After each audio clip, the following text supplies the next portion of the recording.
Las barreras para el aprendizaje y la participación son todos aquellos factores del contexto que dificultan o limitan el acceso a la educación de los niños, niñas y adolescentes. Correcto. Son extrínsecas al alumno. Ellos pueden presentar una actitud sobresaliente, ¿no? Manifestada en altas capacidades, en sobresalir, tener un ritmo de aprendizaje por arriba del promedio de su grupo, pero esto no significa, sí, que dejen de ser niños o que dejen de ser adolescentes. Y muchas veces existe esta disarmonía entre lo emocional y lo intelectual. Yo escucho a docentes que comentan, alumnos que tienen barreras para el aprendizaje y la participación. Desde ahí, desde la concepción. Yo, no, las enfrentan, no las tienen.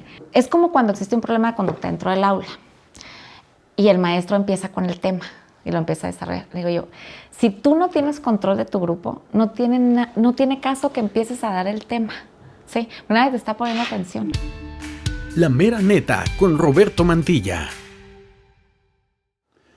¿Qué tal, amigos? Bienvenidos a La Mera Neta. Aquí estamos con un capítulo más y pues honrado como siempre de tener invitados de calidad, gente que nos aportan bastantes cosas a nuestra vida. Ivonne Jaques, bienvenida nuevamente por segunda ocasión. Muchas gracias, Roberto. Oye, Ivonne, bueno, la vez pasada, el capítulo que grabamos anteriormente, estuvimos platicando mucho sobre todo esto que ha venido sucediendo socialmente y que nos lleva a ver que a veces la crianza que le estamos dando a nuestros hijos no es la más adecuada y cómo generar estrategias que funcionen mejor. Así es. Eso platicamos. Hoy quiero que nos enfoquemos en la parte de tu trabajo dentro del sistema educativo. Estás en una unidad, una USAER, ¿sí? Así es. Y atienden casos especiales, niños que tienen necesidades educativas especiales. ¿Es correcto? Bueno, ver, mira, pues dale. cambió el término, déjame te digo, A ver. ahora con este enfoque inclusivo, precisamente dejamos de ver al alumno como una necesidad educativa especial y ahora nos enfocamos en las barreras para el aprendizaje y la participación. Que se llaman BAP. Sí, Son sus siglas. así es. Ok. ¿Qué viene siendo una barrera para el aprendizaje? Mira, las barreras para el aprendizaje y la participación son todos aquellos factores del contexto que dificultan o limitan el acceso a la educación de los niños, niñas y adolescentes. Correcto. Son extrínsecas al alumno. Son Ajá. externas. ¿Son qué, perdón? Son externas. Externas, ajá. Sí, Es decir, una condición no favorable de un aula puede ser una barrera. exactamente. Sí. Porque antes, cuando se decía las necesidades educativas, era cargarle toda la responsabilidad al alumno, ¿verdad? Exactamente. Ese es el cambio que se ha hecho. Exactamente, y que va más enfocado a lo que es la inclusión. Entonces, trabajamos como dentro de la integración se manejaban necesidades educativas especiales. Correcto. Ahora, estas barreras a veces se consideran que solamente son, vamos a decir, las condiciones negativas que puede haber en el entorno del alumno. Pero hay unas que pudieran considerarse que son positivas de más, pero que se convierten en negativas. Por ejemplo, los niños que son extraordinariamente avanzados, que se llaman aptitudes sobresalientes, ¿verdad? Ellos, ¿cómo esa capacidad extraordinaria se convierte en una barrera? Porque está medio loco, ¿no? Medio raro eso. Sí, y fíjate, bueno, pues es un mito, ¿no? O sea, si tú tienes una aptitud sobresaliente, pues tú no vas a batallar, te va a ir muy bien, no presentas ningún tipo de necesidad. Pero entonces aquí, pues hay que visualizarlos hay que potencializar esa actitud sobresaliente. Y la escuela tiene que dar respuesta a esa atención. Y bueno, pues es mediante la ampliación, mediante la profundización de temas, y por eso se hace un plan de enriquecimiento para darles atención. Ahora algo es muy importante aquí en la etapa del desarrollo. Ellos pueden presentar una actitud sobresaliente, ¿no? Manifestada en altas capacidades, en sobresalir, tener un ritmo de aprendizaje por arriba del promedio de su grupo, pero esto no significa, sí, que dejen de ser niños o que dejen de ser adolescentes. Y muchas veces existe esta disarmonía entre lo emocional y lo intelectual. Correcto. Y hay que ayudarlos, ¿sí? Cuando hicimos precisamente estas entrevistas con actitud sobresaliente, veíamos que ellos cargan con expectativas de los maestros, de los padres de familia. O sea, tú siempre debes de ser el de 10, ¿no? O sea, ¿cómo que un 9? ¿No? O sea, cargan con un saco bastante fuerte de expectativas. Correcto. Ahora, Ivonne, yo recuerdo hace algunos años que se acostumbraba que entraba algún alumno a primaria, por ejemplo. Uh-huh. Lo metían a primaria y no, ¿saben qué? Es sobresaliente en demasía, lo brincamos a segundo. Y me tocó, recuerdo por ahí 2 casos que los brincaban hasta 3er grado, porque a lo mejor su mamá lo reforzaba poquito en su casa y tenían esa habilidad o esas capacidades intelectuales sobresalientes y ya estaban de repente en 3er grado, pero siendo muy menudos en su cuerpo y siendo muy pequeños o poco maduros en otras áreas. No es fácil. Uh-huh. ¿Era un acierto o era un desacierto educativamente hablando? ¿Tú cómo lo ves? Ahí es relativo a cada situación. Por eso es muy importante hacer una evaluación completa. En esos casos, ¿sí? Se puede hacer una evaluación psicopedagógica en una aptitud sobresaliente si presenta, por ejemplo, si estamos evaluando una aceleración, que es lo que tú acabas de comentar, que es pasarlo a un grado superior. Tenemos que evaluar si este proceso no le va a afectar emocionalmente y se tienen que aplicar pruebas estandarizadas, se tiene que hacer un arduo proceso de evaluación de todo el equipo interdisciplinario para poder determinar si este cambio puede ser favorable o no.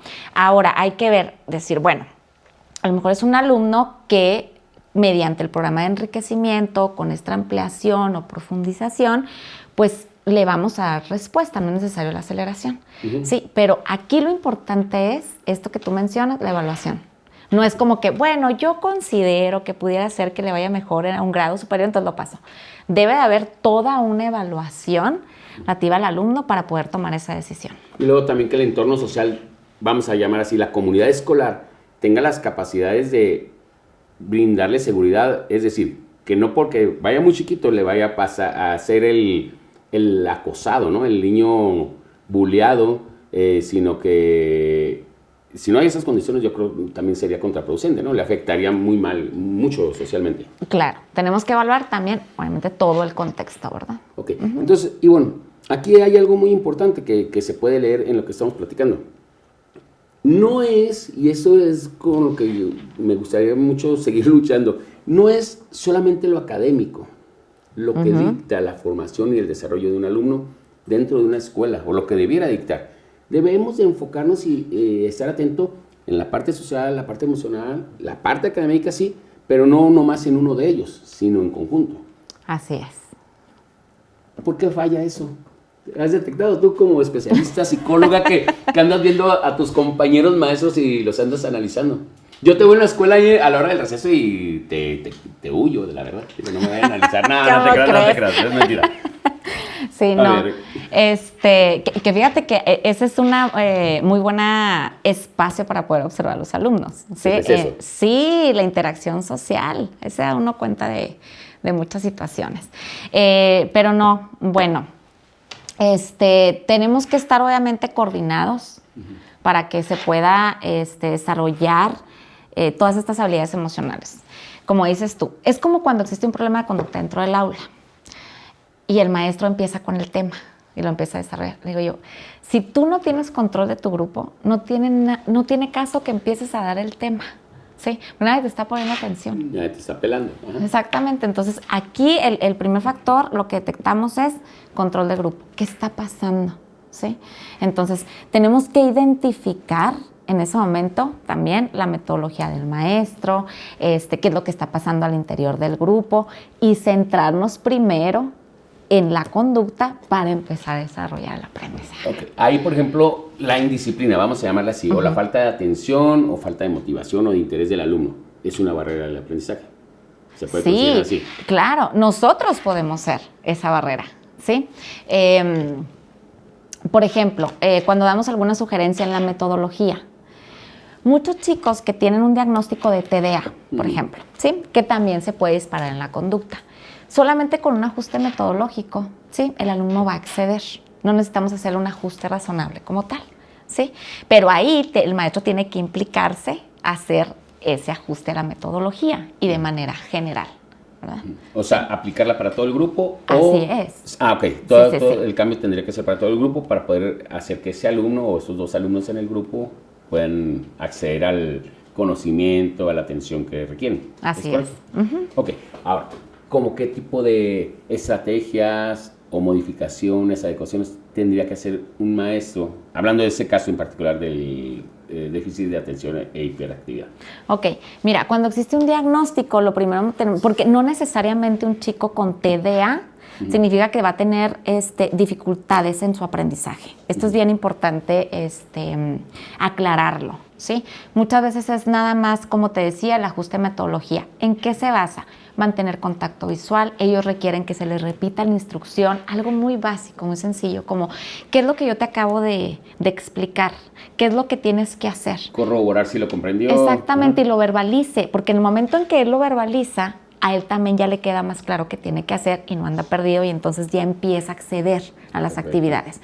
Esos serían como los ajustes nada más metodológicos, ¿verdad? Acercar, reforzar. Pues ellos también pueden llegar a presentar dificultades en el comportamiento por la impulsividad. ¿Sí? Pues es todo un factor, ¿no? Dentro de la observación inicial, como por ejemplo, son alumnos que van pasando entre las filas de las bancas y pues a lo mejor porque no ponen atención a los detalles, ya le pegó a uno, ya le movió la mochila al otro, entonces de esta reacción, ¿no? Más reactivos los chicos, es como, oye, ¿por qué? ¿Por qué me empujaste? ¿O por qué? Entonces hay que sensibilizar al grupo. Ajá. Ya hay que trabajar con esa sensibilización. Tenemos que apoyar a tu compañero. Sí, e incluso no lo tenemos que hacer como tan evidente, ¿verdad? Lo hacemos de manera como general. Hay algunas personas, ¿sí?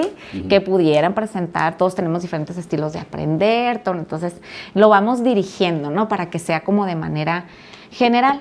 Entonces, pues de ahí, desde aspectos así muy básicos que con sugerencias mínimas, a lo mejor ya eliminamos esa barrera para que él pueda acceder al aprendizaje. Ok, bueno, volviendo a las barreras, Ivonne, y a los casos de aptitudes sobresalientes, ¿la aptitud sobresaliente se puede considerar una barrera de aprendizaje?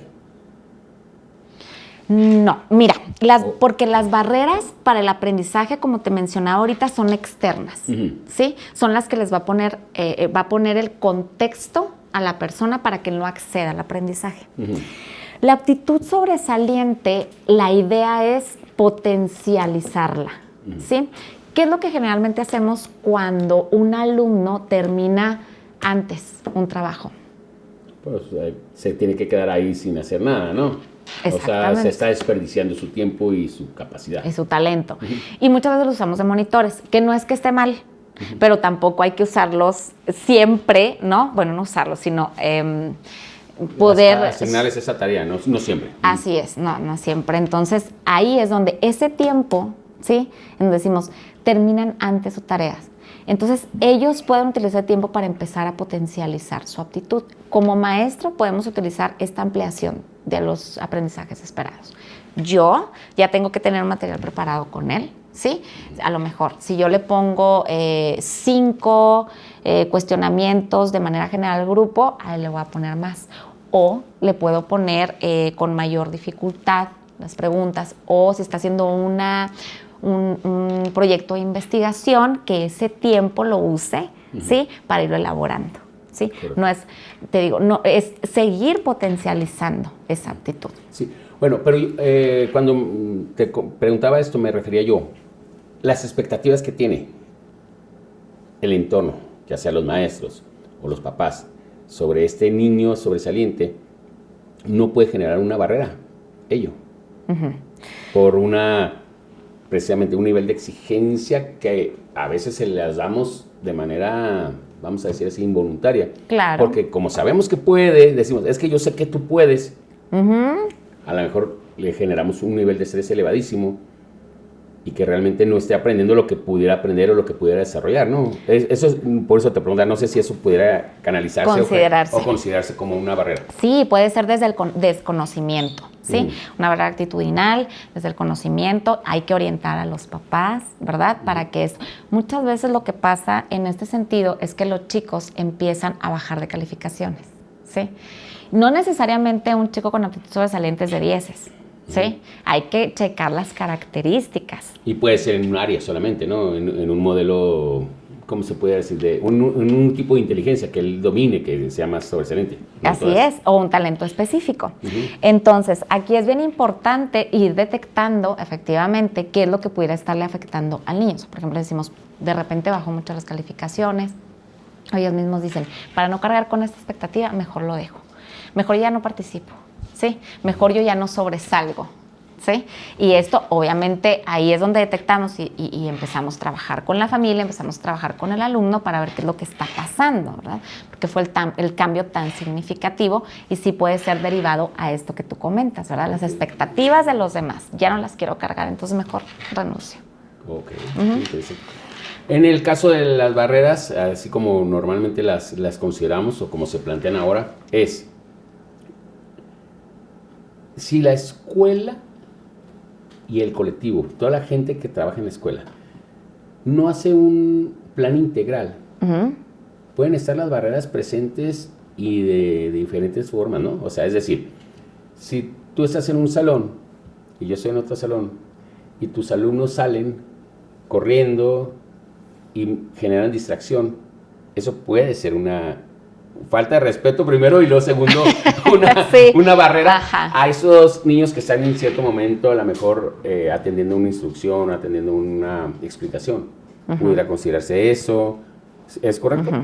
¿O no? Mira. ¿O no por ese sentido? De hecho, una barrera, sí, de hecho nosotros tenemos que hacerlo del diagnóstico inicial de la escuela, ¿sí? Identificar qué es lo que pudiera estar pasando para poder pues accionar para su eliminación. Una de ellas son las barreras políticas, ¿sí? Entonces hay que ver, todos nos tenemos que enfocar desde la inclusión, ¿sí? Para poder desarrollar todas estas herramientas y atender a la diversidad. Creo que estos factores que tú comentas ya son propios pues de la organización de la escuela, ¿verdad? En donde estamos viendo que, bueno, a lo mejor esta situación está generando distracción en los demás chicos, porque es una generalidad, ¿sí? Cuando hablamos de barreras para el aprendizaje y la participación enfocadas a una situación, ¿sí? Conlleva desde su observación, desde las sugerencias, desde la evaluación y hasta llevar a un plan de intervención. Entonces considero que lo que tú mencionas es que sí vamos a encontrar muchas situaciones en las escuelas que van a afectar el aprendizaje de manera general. Ok, entonces, pero esas no se consideran. No se van a considerar, ¿sí? ¿Es correcto? Sí, si estuviéramos hablando a lo mejor de un chico que ya tiene un plan de intervención en donde hace una sugerencia específica, ¿sí?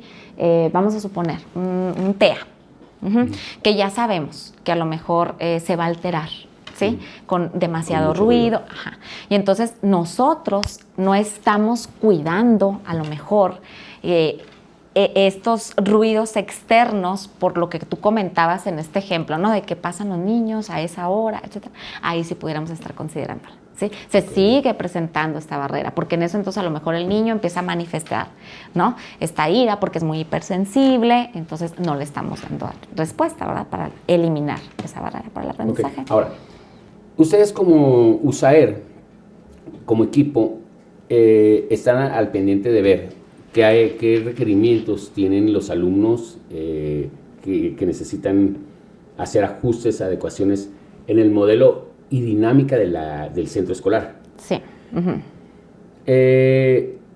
Ese tipo de ajustes ustedes lo presentan como sugerencia, pero es compromiso de ahora sí que de toda la comunidad escolar poder llevarse a cabo para que funcione, ¿no? Te lo comento porque hace poquito una señora, una mamá con un niño con TEA, con trastorno del espectro autista, me llamó y me estaba comentando que su hijo está encontrándose con mucha falta de compromiso en la escuela en donde está, porque hay maestros que definitivamente ni siquiera lo consideran como que requiera una atención o adecuación de la dinámica escolar. Es decir, llegan y aquí para todos igual, todo tabula rasa, y a ver qué agarras y a ver qué no agarras, incluyendo cuestiones como el ruido excesivo y algunas otras situaciones en las que lo del sarcasmo, por ejemplo, que el niño no entiende sarcasmo y le hablan así en doble sentido, le hablan con sarcasmo, y el niño no lo comprende, no alcanza a comprenderlo. Así es. Entonces, no están esa escuela trabajando en ese modelo de inclusión que se pretende. Y el niño está quedándose pues marginado ahora sí en su aprendizaje, ¿no? Así es. Aunque sea Limitado. sobresaliente en otras áreas. ¿Qué hacer, Ivonne? ¿Qué falta ahí? Ok, pues es desde trabajar primero desde el enfoque de la inclusión, ¿sí? No es que el niño se tenga que habituar a la escuela, es al revés, ¿sí? Nosotros tenemos el compromiso de brindar las herramientas para que él pueda acceder a su educación, al aprendizaje. Entonces, esto de lo que tú me hablas, pues es valorar, ¿no? Desde el contexto, ahí hay una barrera de desconocimiento, ¿sí? Y es la primera, y de política. Entonces, nosotros tenemos que empezar a trabajar ahí con la escuela regular, ¿sí? Primero, dando a conocer, porque muchas veces es que simplemente no conocen, ¿sí? Acerca del TEA, qué se recomienda, qué tenemos que hacer una sensibilización con el colectivo para empezar a plantear acciones, ¿sí? Que encaminen a una escuela más inclusiva. Y con base a eso, pues empezar a idear herramientas para que él pueda acceder a su aprendizaje. Ahorita hablabas de adecuaciones. Ahora ya lo manejamos nosotros como ajustes razonables. Cuando se requiere hacer algún tipo de ajuste en la currícula, en el aprendizaje esperado. Fíjate que algo que yo he visto es que en ocasiones como docente, tú me dirás, nos da un poquito de miedo decir, bueno, a lo mejor son muy bajas mis expectativas o son muy altas mis expectativas. Y yo no sé si le estoy casi que regalando la calificación a tal alumno, ¿no? Por la situación que presenta, por su condición. Entonces, hay que recordar que pues es flexible, la currícula es flexible. Entonces, teniendo conocimiento, nosotros nos podemos mover de un aprendizaje esperado, del grado que tú estás viendo, a otro. Puede ser atrás o puede ser adelante, porque es flexible. Pero romper estos paradigmas es interesante con los docentes. Es como que yo tengo que trabajar con este aprendizaje esperado. Y lo quiero lograr porque a veces buscamos el reconocimiento o el logro del docente. Como docentes queremos lograrlo nosotros, no que lo logren los alumnos, y ahí caemos en un error, ¿no? Así es. Y bueno, hay por ahí una tendencia que yo no estoy totalmente en contra, pero tampoco totalmente a favor, respecto a lo que es la inclusión. Hablamos mucho de la inclusión en México. Sí. ¿Realmente existe la inclusión o solamente hay integración? Estamos trabajando. Estamos trabajando en la inclusión. ¿Qué política te viste? Ahí te viste muy política. Sí, estamos trabajando en eso. ¿Cómo es? Sí, mira, desde hace 2 décadas, ¿verdad? Cuando manejábamos la integración, era el enfoque a yo te integro dentro de una escuela regular. Ya con el hecho de que estés adentro, no significaba como dar respuesta. O como te mencionaba, se enfocaba más bien en la necesidad específica del alumno. En la inclusión se está trabajando en esto, ¿sí? Todavía hay que romper ciertas estructuras. Se está trabajando con la escuela regular en este acompañamiento, ¿sí? No es una tarea fácil y estamos encaminados porque ese es nuestro objetivo. El objetivo de un servicio de USAER es acompañar al docente para que él cuente con las herramientas, ¿sí? Para poder atender a la diversidad, ¿sí? Para focalizar más a la escuela inclusiva. De hecho, ahora, bueno, con la nueva escuela mexicana está dentro de los 7 ejes la inclusión. Y desde el ciclo escolar pasado y antepasado lo veíamos, ¿verdad? Que ya es algo muy fuerte. Y yo sí he visto que los docentes ya al menos están más familiarizados con lo que es la inclusión. Cuando yo entro a educación especial. Oye, pues no. Sí, pero viene, por ejemplo, los 7 ejes de inclusión. Sí. Pero no viene con un presupuesto. Es decir, ves escuelas que está llena de escalones y tienes niños con sillas de ruedas o niños con muletas o niños con algún problema, ¿no? Para acceder a ella. O te encuentras rampas que parecen resbaladeros. No hay la infraestructura en las escuelas. Y luego de repente ese pensamiento que muchas personas me lo han planteado, bueno, metes a un niño que tiene alguna pues necesidad, discapacidad, una discapacidad, cualquier motora, cosa esa, ¿no? Ajá. O intelectual. Pero entonces no lo estás metiendo a competir con las desventajas. ¿Realmente se está incluyendo al niño o se le está evidenciando o exhibiendo alguna deficiencia que pueda tener? Y no hablo nomás de los que son muy notorios, hablo de otras áreas, ¿no? Cada uno de nosotros tenemos deficiencias en algunas áreas. ¿No es eso? O sea, es como ponerme a mí a correr con un velocista olímpico y poner a Roberto, no es ponerlo en condiciones desfavorables al tratar de meterlo cuando no estamos pues en las mismas condiciones, vamos a llamarle así. Ok, primero voy a partir de la accesibilidad, que es una barrera que tú mencionaste al inicio. Sí. Hay que tener una cultura inclusiva desde preventiva. Yo no me voy a esperar a que llegue un alumno que presente una discapacidad motora para que mi escuela tenga acceso, ¿sí? Desde ahí, de entrada, ¿sí? Entonces, tenemos que tener efectivamente ya pues, habilitadas en cuanto a infraestructura, no es así en todas las escuelas, y se trabaja desde esa gestión, ¿verdad? Cuando nosotros vemos, ¿sí? Que no hay una accesibilidad adecuada para ellos, pues inmediatamente se inicia con la gestión para que él pueda acceder. En lo que tú comentas, volvemos a la práctica, ¿sí? Si tú te fijas, la mirada es, tú te tienes que incluir con nosotros. Tú tienes que estar a la par de. Aquí la invitación es sacar provecho de la diversidad. No sé si te ha tocado cuando yo le digo a los chicos, ustedes van a aprender más, les aseguro, ¿sí?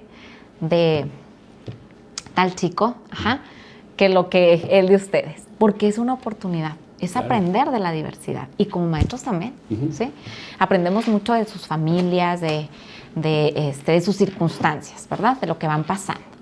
Pero aquí te digo, vuelvo a lo mismo. No es que se sienta vulnerable, es que hay que checar primero cuál es el objetivo.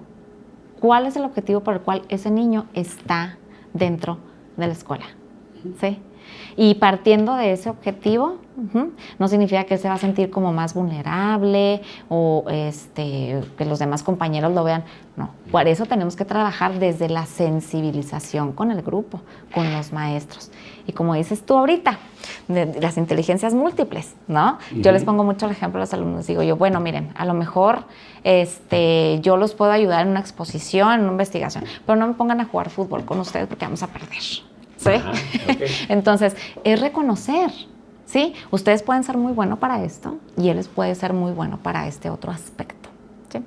Desde las inteligencias múltiples también, ¿sí? Sería, entonces, decir, la meta, y no nomás hablando de niños, vamos a decir, con una discapacidad. La meta para cualquier persona es reconocer las diferencias, la diversidad, que, como la mencioné, que aunque no sean evidentes, hay diversidad aquí entre tú y yo, que nomás estamos dos personas, por obvias razones, ¿no? Eso, la meta sería de un modelo educativo virtuoso, es educación a la medida, debiera ser así. Inclusivo, sí. Sí, a la medida. Lo que tú necesitas, el sistema te lo debe de proveer. Lo que yo necesito, el sistema me lo debe proveer. Lo que cada quien necesita, a la medida. Así es, ¿sí? No es tú te ajustas. ¿Sí? Nosotros debemos, ¿sí? De tener esta visión más inclusiva. Es gourmet, educación gourmet. no de McDonald's. Así ¿Algo es. así? Sí. Okay. Oye, bueno, mira, de verdad, yo te reconozco a ti y a tus compañeras de la unidad en donde trabajas, compañeras y compañeros. Me ha tocado verlos chambear bien duro, hacer, ¿cómo se dice? Picar piedra, remar contra la corriente muchas veces, pero sobre todo estar dando resultados. A mí me consta verlos cómo están trabajando. Por otro lado, me ha tocado también experiencias, pues no tan agradables. Me ha tocado también ver situaciones en donde somos muy duros a aceptar nuevas formas, ¿no? A ser sensibles. Pero yo creo que lo que ustedes hacen va a permitir que las carencias que se ven, no en las escuelas, sino fuera, es decir, que las calles, que las banquetas, no haya rampas, que no se respeten espacios para personas con discapacidad, que no haya no sé, la gente, atenciones para atender la diversidad en centros comerciales y cosas por el estilo, tal vez después de una generación o dos, por fin se dé, pero partiendo de la escuela. Uh-huh. Yo te agradezco mucho y reconozco la chamba que hacen. ¿Has notado tú? ¿Cuántos años tienes tú trabajando en escuelas? En el sistema educativo, ¿cuántos años te era? Yo cuando ingreso a magisterio en el 2007 fue cuando entro yo a educación especial. 15 años. Sí. Okay. Uh-huh. 15 años. Es que quiero sacar tu edad, ¿no? Y ya te he hecho varias preguntas. No te creas. Te la digo, no hay problema. No te creas. Del 2007 a la fecha, son 15 años. ¿Qué cambios, qué avances a ti, como Ivonne, te ha tocado ver y corroborar que realmente sean cambios? ¿Ha habido algo? Sí ha habido. Seguimos, aunque me digas muy política. Seguimos trabajando en... son muchos factores. Yo lo que te puedo decir es que, bueno, cuando yo inicio en educación especial, fíjate cómo se han ido transformando también los servicios. Yo entro a una unidad de capacidad y aptitudes sobresalientes, ¿sí? CAS e USAER, sí, pues no estaban fusionados, eran unidades aparte. Después entra un cambio por ahí y nos fusionan y atendemos a las dos poblaciones ya juntas, fíjate, desde esa transición, ¿sí? Entonces, después las reformas educativas, los términos, como yo les comentaba, si hasta para nosotros, ¿verdad? Todavía yo escucho a docentes que comentan, alumnos que tienen barreras para el aprendizaje y la participación. Desde ahí, desde la concepción. Yo no, las enfrentan, no las tienen, porque eso es volver, ¿sí? A la creencia. A cargárselo al niño o al alumno. Exactamente. Sí. Pero yo sí he visto un cambio, mucho más apertura en las escuelas. Tenemos la fortuna de estar ahorita en unas escuelas en donde su mirada es aportar, ¿sí? Hacer escuelas inclusivas. Y eso nos ha ayudado muchísimo a pues, seguir contribuyendo, ¿verdad? Para que esto se vaya dando. Sí ha habido cambios, pero sí nos falta. Ok. Te lo comento porque a veces parece que van cambiando nomás la terminología y nomás es como para hacernos quedar medio mal, ¿no? Cuando nos expresamos de manera incorrecta. Pero bueno, a mí sí me ha tocado ver algunos cambios. Lo que mencionas tú una vez, incluso yo me molesté un poquito en una escuela porque no había ningún niño que necesitaba instalaciones con accesibilidad. Uh-huh. Y se gastó un presupuesto importante para hacer rampas, para poner baños para sillas de ruedas, cosas por el estilo. Y para mí, en aquel entonces, yo consideraba que era un gasto inútil porque no teníamos ningún alumno así y teníamos, desde mi óptica, otras prioridades. Ahora que lo mencionas y ahora con, pues, no sé, a lo mejor con estos años, ves esa situación, esa educación como una necesidad prioritaria que debiera existir, y no nomás en los una cultura preventiva. Una cultura, ajá. Uh-huh. Una persona que tuve sentada aquí conmigo platicando me dijo, Roberto, si todos fuéramos conscientes de que tarde o temprano la sensibilización para atender a la diversidad, nosotros vamos a hacer uso de ellos por edad, tan solo dijo, olvídate por alguna situación, condición, nomás por edad, veríamos la realidad desde otro punto de vista, y claro, creo que tenía mucha razón. Así es. Correcto. Y bueno, para terminar, rápidamente, USAER es un equipo conformado por varios especialistas en diferentes áreas, lenguaje, aprendizaje, motricidad, en el caso tuyo, psicología. Sí. Pero no eres, por ejemplo, la persona que está ahí en una escuela para dar terapia psicológica a los alumnos. Eso hay que mencionarlo, porque de repente vienen expectativas o tienen los papás expectativas o los personales de los planteles. Los docentes, sí. A lo mejor hasta llegan contigo, Ivonne, fíjate que tengo problemas con mi esposo y no tengo ganas de venir a trabajar, a lo mejor quieren que vayan a que los terapeutes. Uh-huh. No, ¿cuál es la función de cada uno de los especialistas que están ahí? Ok, muy bien, bueno, sí, así es. Mira, el funcionamiento parte de, estamos conformados por un director, una maestra de comunicación, trabajo social, las maestras de aprendizaje, que son las que están permanentemente en las escuelas, pues el área de trabajo social, sí ya la mencioné, área de psicología, y también se cuenta con trabajador manual y secretaria. Así es como se conforma. Psicomotricidad. Entonces, los especialistas, bueno, ahorita nosotros atendemos 4 escuelas. Hay algunos USAER que trabajan por zona y otros que trabajamos con... no bajo ese esquema de zona, sino por nosotros que estamos fijos, ¿verdad? Nosotros tenemos 2 niveles actualmente, como te comentaba, primaria y secundaria. Entonces, los especialistas acudimos una vez a la semana a cada centro escolar. Los maestros de aprendizaje son los que están ahí, como decía, permanentemente, y son los que tienen pues un contacto más directo con los docentes, y es nuestro canal de comunicación, ¿sí? Mi función dentro de lo que es el USAER es educativa. De hecho, yo soy psicopedagoga. Esa es mi clave, ¿sí? Okay. Entonces, efectivamente no tiene nada que ver en el área clínica. Nosotros no hay ni las condiciones, no es parte de mi funcionamiento. Sin embargo, esto no me limita a mí a poder dar orientaciones, incluso a donde madres y padres de familia se acercan y dicen, maestra, estoy pasando por una situación con mi hijo. Bueno, mire, pues estas son las instituciones donde usted puede acudir, ¿sí? También con base, ¿no?, a las posibilidades económicas, y se da una orientación, ¿sí? Esto no significa como que usted no, yo no puedo porque soy... No. Pero sí se da ese acompañamiento, no se puede dar terapia. Sí existe esta creencia, ¿no? Es como, oiga, usted es la psicóloga de la escuela. Sí llegan los padres de familia y me lo comentan, y yo les explico cuál es mi función en cada una de ellas, pero igual, si se puede orientar en este sentido de canalización o una recomendación, se hace. Correcto. ¿Sí? Oye, Ivonne, pues qué bueno que existen las USAERs, y qué bueno que existe la USAER que yo conozco en particular, con la que trabajo con ustedes. Gracias. De verdad, yo me siento muy respaldado por ustedes como maestro. Creo que los alumnos y los papás encuentran un canal de ayuda, ¿sí?, y de sensibilización, y de verdad se los reconozco y se los agradezco mucho. Luego me gustaría que platicáramos más desde los términos o desde los temas de psicología, que en otros momentos habrá oportunidad de platicar, para poder enriquecer aquí el programa. No sé si quieras mencionar algo antes de despedirnos. No, pues agradecerte muchísimo la invitación. Y como dices tú, nosotros el sentir que se acepta ese acompañamiento a los docentes es muy grato. Y ahorita nos toca estar en escuelas en donde se nos da esa apertura, y agradecerles. Y agradecerte a ti también, porque aparte te estamos pidiendo de repente que nos eches la mano con algún proyecto, y siempre está a la disposición.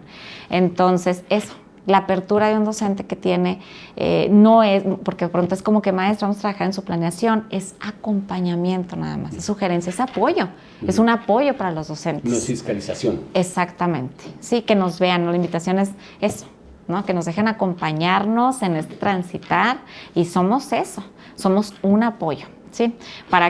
Y esto también de la permanencia de los USAER en una escuela, pues es transitoria, no es definitiva, ¿sí? Okay. Se supone que nosotros estamos ahí para poder brindar estas estrategias y este acompañamiento, para que el día de mañana nosotros digamos, ya la escuela está preparada ellos para atender a toda la diversidad. Ya solitos. Sí, así es. Okay. No, pues muchas gracias, Ivonne, y pues nos despedimos, nos veremos próximamente. ¿Te parece? Muy bien, gracias, Roberto.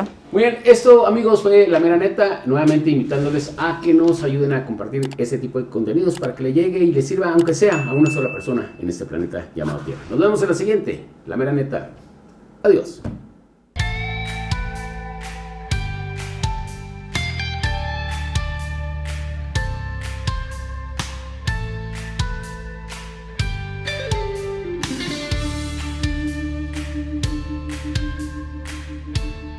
La Mera Neta con Roberto Mantilla.